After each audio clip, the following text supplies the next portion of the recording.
여러분, 하나님께서 온 땅의 주인이신 것을 믿습니까? 하나님은 우리 온 땅의 주님이 되시고 오늘도 우리를 통치하고 계십니다. 근데 그분의 시간에, 그분의 때에 우리를 통치하십니다. 우리는 하나님께서 통치하시는 것에 대해서 믿는다고 하지만 하나님께서 만드신 그 타이밍, 하나님의 때에 이루어지는 것에 대해서는 이해를 하지 못할 때가 참 많이 있습니다. 그래서 종종 우리는 하나님께서 우리의 기도에 응답하시지 않는 것 같이 느낄 때가 많이 있고, 또 악이 승리하는 것처럼 보인다고 불평할 때도 많이 있습니다. 그런데 오늘 우리에게 주신 말씀을 보게 되면 하나님께서 온 땅을 다스리시는 주님이시다라고 하는 것을 우리에게 가르치시면서 두려워하지 말고 인내하라고 오늘 우리에게 명령을 하십니다. 오늘 주시는 이 말씀은 예수님께서 예루살렘 성에 들어가시고 그 성전을 청결케 하시고 성전 안에서 가르치시고, 그리고 종교 지도자들과 더불어 이렇게 논쟁을 벌이신 후에 예수님께서는 이제 예루살렘을 떠나서 그 감람산으로 이제 올라가시는 상황에서 이제 예루살렘 떠나기 직전에 예루살렘 성 그리고 성전을 바라보시면서 예언해 주신 말씀입니다. 예수님은 이제 곧 닥칠 일들을 제자들에게 가르쳐 주시면서 이런 징조들이 일어날 것이고 이런 일들이 벌어질 텐데 두려워하지 말아라 라고 주님이 우리에게 말씀해 주시는 겁니다. 오늘 본문 말씀을 이렇게 살펴보면 크게 세 토막으로 나눌 수가 있어요. 맨 앞부분에는 예루살렘 성전이 이제 파괴되는 것을 예언하셨고, 그 다음에 이런 일이 언제 일어나겠습니까? 라고 제자들이 질문할 때 예수님께서 징조에 대해서 쭉 설명을 해주시는, 미리 일어날 징조에 대해서 설명하시는 부분이 두 번째 부분이고, 그리고 마지막 맨 뒷부분에는 예루살렘 성이 멸망당할 것을 예언을 하십니다. 그래서 이 세 가지의 예수님의 예언을 가지고 오늘 우리에게 주시는 교훈이 무엇인지를 우리가 함께 살펴볼 수 있기를 바랍니다. 첫 번째는 성전 파괴를 예언하시는 주님의 모습이 나오죠. 예수님께서 이렇게 종교 지도자들과 함께 논쟁을 벌이신 후에 이제 성전을 떠나십니다. 근데 성전을 떠나기 직전에 예수님 주변에 있는 사람들이 예수님께 성전을 보면서 아주 감탄사를 발휘합니다. 오늘 본문 말씀을 볼까요? 5절.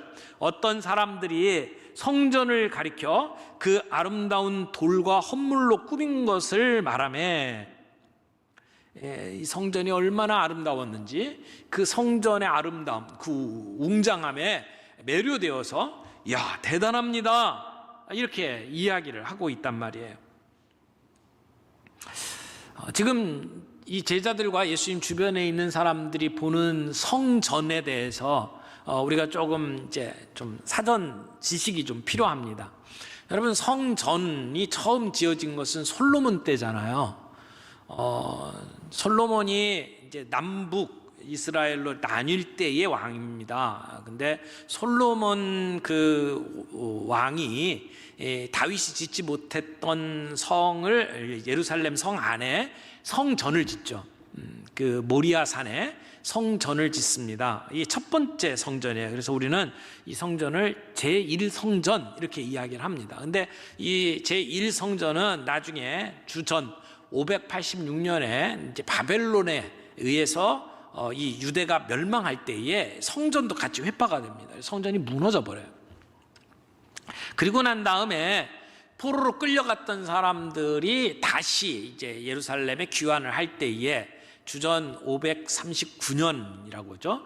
그때 이제 스룹바벨을 중심으로 해서 유대 백성들이 예루살렘에 돌아와서 성전을 다시 짓습니다. 그때 성전을 제2성전이라고 이야기를 해요.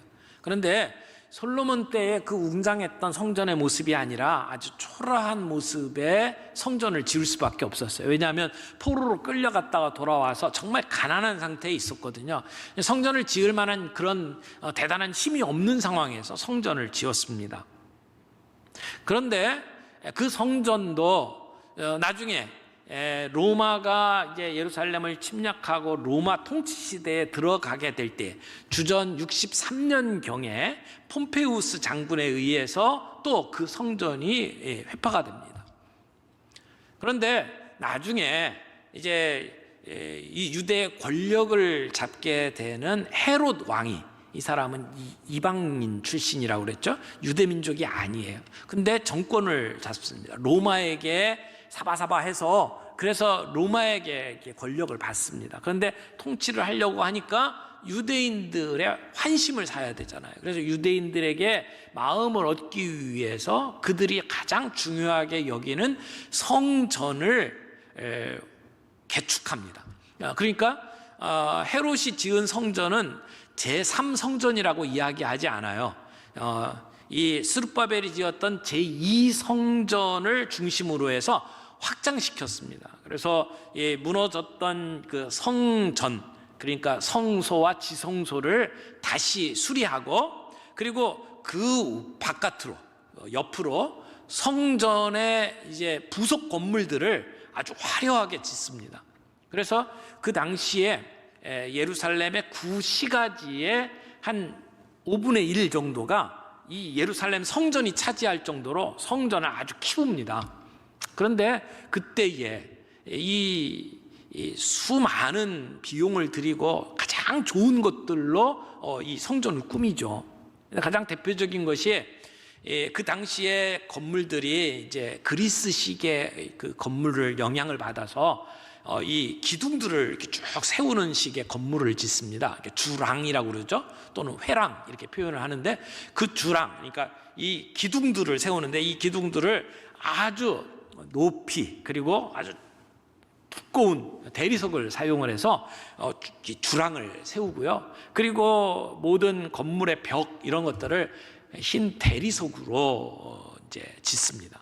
대리석도 작은 게 아니고요. 엄청나게 큰 대리석들을 준비하고 그것을 반질반질하게 닦아서 거울처럼 만들어가지고, 그래서 이 건물에 사용을 합니다. 그러니까 이 건물을 보는 사람들이 이렇게 건물을 보면 우와 하고 입을 벌릴 정도의 건물을 지어놨습니다. 그런가 하면 이제 성소로 들어가는 입구에는 금으로 포도나무를 장식해놨어요. 그런데 그 포도나무를 금으로 장식을 해놨는데 그것이 얼마나 아름답게 예술적으로 이렇게 해놨는지 많은 사람들이 그것을 보고 감탄했습니다. 그런가 하면 이 성전의 지붕을 금과 은으로 씌웠어요. 그래서 햇빛이 비치면 이 지붕이 반짝반짝 빛나는 것이 마치 눈 덮인 산과 같다라고 이야기를 했습니다. 그러니까 예루살렘 성으로 여행을 온 사람들은 그 성전을 보는 것, 구경하는 것만으로도 본전 뽑았다라고 이야기를 할 만큼 모든 사람들의 관심을 받던 그런 건물이었습니다. 그러니까 지금 예수님과 함께한 제자들, 그리고 주변에 있는 사람들이 이제 성전을 바라보면서 야, 저 대리석 대단하네, 저 안에 들어가 있는 그 모든 물건들이 얼마나 대단하냐, 이렇게 감탄하면서 이제 칭찬을 하고 있는 그러한 상황에서 예수님께서 그들에게 주시는 말씀이 오늘의 말씀입니다. 예수님께서 예언하셨어요. 우리는 역사적으로 그것이 이루어진 것을 봅니다. 그러면 예수님의 예언이 사실은 예루살렘 성전이 무너지는 그 날만 예언한 게 아니에요. 사실은 우리 인류의 마지막까지도 바라보면서 인류의 종말을 오늘 예언을 하시는 거거든요. 예루살렘 성전이 무너지는 그 역사적인 사건을 보면 예수님이 말씀하신 인류의 종말도 반드시 올 거라고 하는 것을 우리는 확신할 수밖에 없어요. 자, 여기까지 예루살렘 성전이 파괴되는 것을 예언하신 예수님이에요. 그 다음에 두 번째 부분은 이제 징조에 대해서 예수님께서 말씀을 하셔요. 예수님께서 예루살렘 성전이 무너진다라고 말씀을 하시니까 주변에 있는 사람들이 예수님께 질문을 합니다. 7절 말씀이에요. 선생님이요, 그러면 어느 때에 이런 일이 있겠사오며 이런 일이 일어나려 할 때 무슨 징조가 있사오리까? 두 가지 질문을 하고 있죠. 첫 번째 질문은 뭐예요? 언제 이런 종말이 오겠습니까? 언제 이런 일이 벌어집니까? 두 번째, 이런 일이 일어나기 전에 어떤 징조가 있겠습니까? 라고 하는 질문을 하는 거예요. 이 두 가지 질문은 이 사람들에게 굉장히 중요한 그 궁금증이죠. 예수님이 말씀하신 일들이 정말 언제 일어날 것 같습니까? 그리고 이런 일이 일어나기 전에 미리 우리가 알 수 있는 징조가 있습니까? 징조를 알면 우리가 피할 수 있잖아요. 이 사람들은 그냥 단순히 호기심만 충족시키기 위해서 질문을 하는 게 아니에요.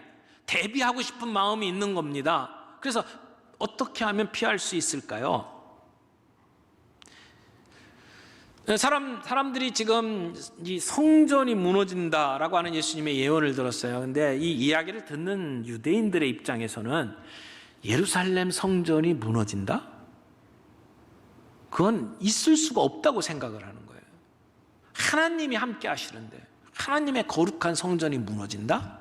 그건 세상의 종말이다 이렇게 생각을 하는 거죠. 지금 이 사람들이 예수님께 그게 언제 이루어집니까? 라고 하는 얘기는 인류의 종말이 언제입니까? 라고 하는 마음을 가지고 물어보는 거예요.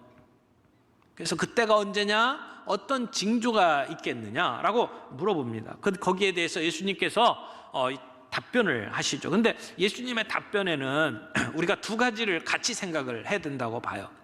예수님의 대답은 복합적인 대답이에요. 왜냐하면 지금 이 질문을 하는 사람들이 예루살렘의 멸망의 때를 묻죠. 그러나 마음속에는 인류의 종말을 가지고 지금 생각을 하면서 물어본 것이라고 말씀을 드렸어요. 그러니까 예수님께서 대답하는 것을 가만히 들여다보면 여기에는 곧 다가올 예루살렘의 멸망에 대해서도 말씀을 하시지만 그러나 동시에 모든 인류가 종말을 맞이하는 때에 대해서도 예수님은 함께 말씀을 해주시는 것이라고 봐야 돼요. 그래서 가까이는 예루살렘 멸망을 예언하시는 것이고 멀리는 인류의 종말을 예언하시는 것이 함께 들어가 있어요. 그래서 우리가 이 예수님의 대답을 가지고 생각을 할 때에 주후 70년에 일어난 예루살렘의 멸망에 대한 이해와 더불어 언젠가 주님이 다시 오시면서 이 땅에 종말이 이루어질 것에 대한 예수님의 예언을 우리가 함께 생각을 해야 돼요. 그리고 또 동시에 여기에 징조에 대해서도 말씀을 하시는데 종말의 때가 왔을 때에 어떤 징조가 있겠느냐라고 하시는 예수님의 말씀도 예루살렘이 멸망할 때의 징조로 말씀하시는 것이 1차적인 거고 동시에 예수님이 다시 재림하시고 인류의 종말이 이루를 때에 그때의 징조에 대해서도 예수님이 오늘 말씀하고 있는 것으로 우리가 이해할 필요가 있습니다. 예수님은 그들에게 이런 소문이 들리고 이런 어려움이 있을 때 두려워하지 말아라. 오늘 예수님께서 이 증거 그리고 이런 일들이 일어날 때에 사람들에게 어떤 징조가 있을지를 이야기를 하면서 우리에게 주시는 교훈은 두려워하지 말라는 것입니다. 인내하라고 하는 말씀입니다. 9절 말씀에 난리와 소요의 소문을 들을 때에 어떻게 하지 말라? 두려워하지 말라고 말씀을 하십니다. 전쟁, 기근, 전염병 이 모든 것 가운데에서 하나님은 우리를 다스리시는 분이고 하나님의 섭리 가운데 있기 때문에 성도들에게 두려워하지 말라고 말씀을 하십니다. 그리고 무슨 말씀을 하십니까? 14절에 보니까 이런 일을 당할 때에 우리가 어떤 변명을 할 것인지 미리 궁리하지 말아라 라고 말씀을 하셔요. 15절에 보니까 내가 너희의 모든 대적이 능히 대항하거나 변박할 수 없는 구변과 지혜를 너희에게 주리라 라고 말씀을 하셨어요. 여러분, 우리가 사람들에게 내가 믿는 신앙을 어떻게 잘 설명할까 연구하고 준비하는 것, 그게 나쁜 것은 아닙니다. 다른 사람들에게 연구하고 내가 확신한 것을 가지고 선포하는 것, 그거 금하는 게 아니에요. 그러나 여기서 주님이 주시는 말씀은 무슨 의미입니까? 내가 뭔가를 할 수 있다고 생각하고 나를 신뢰하는 것을 멈추라는 겁니다. 나를 신뢰하고 나를 의지하는 자세를 내려놓으라는 겁니다. 우리의 복음 전하는 그 증거가 내 실력으로 이루어지는 게 아니라고 하는 것을 기억하라는 거죠. 내가 말을 잘하고 내가 이 사람들보다 더 잘 살고 내가 이 사람보다 더 나은 것 같은 것이 복음 증거의 능력이 아니라고 하는 것을 말씀을 하는 거죠. 내가 너와 함께한다.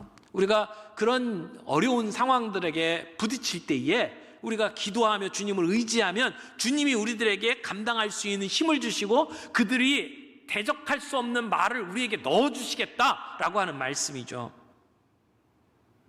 그러므로 법정에서 곤란한 상황에 처할 때에 거기서 헤어나오기 위해서 내가 어떤 웅변적인 연설을 할 것인지 그렇게 걱정하면서 준비하지 말라고 말씀을 하는 겁니다. 그 가운데에서도 우리가 할 말을 주님이 주시겠다라고 약속을 하는 것이죠. 그래서 어떻게 하라고요? 두려워하지 말아라. 16절 이후에 보면 제자들에게 너희들이 견디기 어려운 그 환난과 어려움들이 너희 가족에게서부터 시작될 것이다 라고 말씀을 해요. 16절 보세요. 심지어 부모와 형제와 친척과 벗이 너희를 넘겨주어 너희 중에 몇을 죽이게 하겠고 또 너희가 내 이름으로 말미암아 모든 사람에게 미움을 받을 것이나. 여러분, 미움을 어디서부터 받아요? 모든 사람에게. 여기 모든 사람이라는 얘기는 뭡니까? 모든 인종, 신분, 성별, 연령 이것과 관계없이 모든 데에서 일어날 것이라는 거죠. 전 세계적으로 믿는 자들이 핍박을 받게 될 것이다 라고 이야기를 하셔요. 근데 그것이 때로는 우리의 가장 가까운 사람들로부터 일어날 수도 있다라고 예수님은 말씀을 하는 거예요. 그런 일들이 벌어지게 되면 우리는 신앙을 포기하고 싶은 마음이 들 때가 있죠. 그러나 오늘 주님이 우리에게 말씀하십니다. 그러한 일이 일어난다 할지라도 기죽거나 두려워하지 말아라. 18절 말씀 보세요. 너희 머리털 하나도 상하지 아니하리라. 우리의 생명과 우리의 장래는 하나님의 손에 달려있다. 온 땅의 주인이신 하나님의 손에 달려있다라고 말씀을 하는 겁니다. 주님은 우리의 머리털 하나까지 다 세심받으신 하나님이십니다. 주님의 섭리가 아니고는 머리카락 하나도 다치지 않을 것이다 라고 주님이 말씀을 하는 것이죠. 오늘 우리가 살아가는 삶 속에 비록 환난이 있고 이런 재앙이 있다 할지라도 하나님의 절대적인 보호와 하나님의 은혜가 우리들과 함께 할 것이다 라고 말씀을 하는 겁니다. 그래서 어떻게 하라고요? 인내하는 가운데 너희 영혼을 얻으리라. 인내가 뭡니까? 믿음의 반석 위에 서는 겁니다. 믿음 가운데 굳게 서는 것, 이것을 인내라고 이야기를 합니다. 우리가 두려워하지 아니하고 인내할 때에 하나님의 구원을 경험하게 될 것이다 라고 오늘 주님이 우리에게 이야기를 합니다. 사랑하는 성도 여러분, 이런 일들이 일어날 때에 우리가 재난들 앞에서 두려워할 것이 아니라 내 소망이 어디에 있는가를 점검해 보라는 거예요. 나의 삶의 자세가 어떤지를 점검해 보라고 말씀을 하시는 겁니다. 자, 세 번째는 예루살렘의 멸망을 예언하십니다. 20절부터 나오는 말씀을 보게 되면 예루살렘이 군대들에게 에워싸이는 것을 보거든 그 멸망이 가까운 줄을 알라라고 말씀을 하셨어요. 여기 나오는 20절부터 나오는 이 말씀은 예루살렘 성에 멸망할 것을 예언하는 것이 분명합니다. 왜냐하면 예루살렘이 군대에 이렇게 쌓이는 것을, 에워싸는 것을 보거든 이라고 말씀을 하잖아요. 그리고 이런 일들이 벌어질 때에는 예루살렘 성이 무너질 줄을 알고 그리고 피하라고 말씀을 하셨어요. 어떻게 피하라고요? 21절에 보니까 그때에 유대에 있는 자들은 산으로 도망할 것이며 성 내에 있는 자들은 나갈 것이며 촌에 있는 자들은 그리로 들어가지 말지어다. 유대인들은요, 전쟁이 나면 예루살렘 성으로 숨었어요. 예루살렘 성이 가장 안전한 곳이라고 생각을 했어요. 그리고 히스기야 때에 사실 앗수르가 예루살렘 성을 에워쌌습니다마는 그 가운데에서도 그들이 다 성 안으로 들어와서 살았거든요. 하나님께서 천사를 보내서 앗수르 군대 18만 5천 명을 싹 쓸어주셨거든요. 그리고 그들이 그 성 안에서 살아났어요. 그런 역사적인 경험들이 있기 때문에 전쟁이 일어나고 예루살렘 성이 포위당할 것 같으면 아예 성 안으로 다 들어오는 그러한 관습들이 있었단 말이에요. 그런데 예수님께서는 뭐라고 말씀을 하십니까? 성 안에서 밖으로 나가라고 말씀을 해요. 그들이 가지고 있었던 관습과 전혀 반대되는 이야기를 하셔요. 사람들은 예루살렘 성 안에 들어와야 살 거다라고 생각을 했는데 예수님은 밖으로 나가라고 말씀을 하셨어요. 바깥에 있는 사람들은 성 안으로 들어오지 말라고 말씀을 하셨어요. 근데요, 역사적으로 예루살렘 성 안으로 들어왔던 사람들은 다 죽었고요. 그리고 성 바깥으로 나간 사람들이 살았어요. 예수님의 말씀을 중요하게 여기고 있었던 그리스도인들, 예수님의 제자들은 그 전쟁이 터지고 그리고는 틈을 봐서 다 예루살렘 성 밖으로 나갔습니다. 역사를 보니까 그 요단강 건너편에 데가볼리 지역에 있는 펠라라고 하는 지역에 가서 숨었대요. 그래서 그리스도인들은 예루살렘 성이 멸망할 때에 그 안에서 죽지를 않았습니다. 어떤 사람들은 예루살렘 성이 다 포위가 돼 있는데 어떻게 거기서 빠져나가서 그 죽음을 면할 수 있겠느냐라고 궁금해하는 분들이 있는데요. 역사 기록들을 쭉 살펴보니까 유대 전쟁이 언제 일어났냐면 66년에 일어나요. 66년에 이제 유대에서 폭동이 일어나고 그리고 로마 군대를 유대에서 내쫓습니다. 근데 그때가 누가 통치할 때냐면 네로 왕이 통치할 때예요. 근데 네로가 이 상황 속에서 그 장군에게 베스파니아누스라고 하는 장군에게 군대 사령관으로 임명을 하고 이 유대를 점령하라고 명령을 내리죠. 그래서 베스파니아누스가 자기 휘합 부대들을 다 데리고 한 6만 명의 군대를 동원해서 이 유대를 쳐들어옵니다. 그래서 제일 북쪽에 갈릴리부터 쳐부수고 그리고는 이제 예루살렘을 다 에워싸요. 그런데 그때 그 네로가 죽습니다.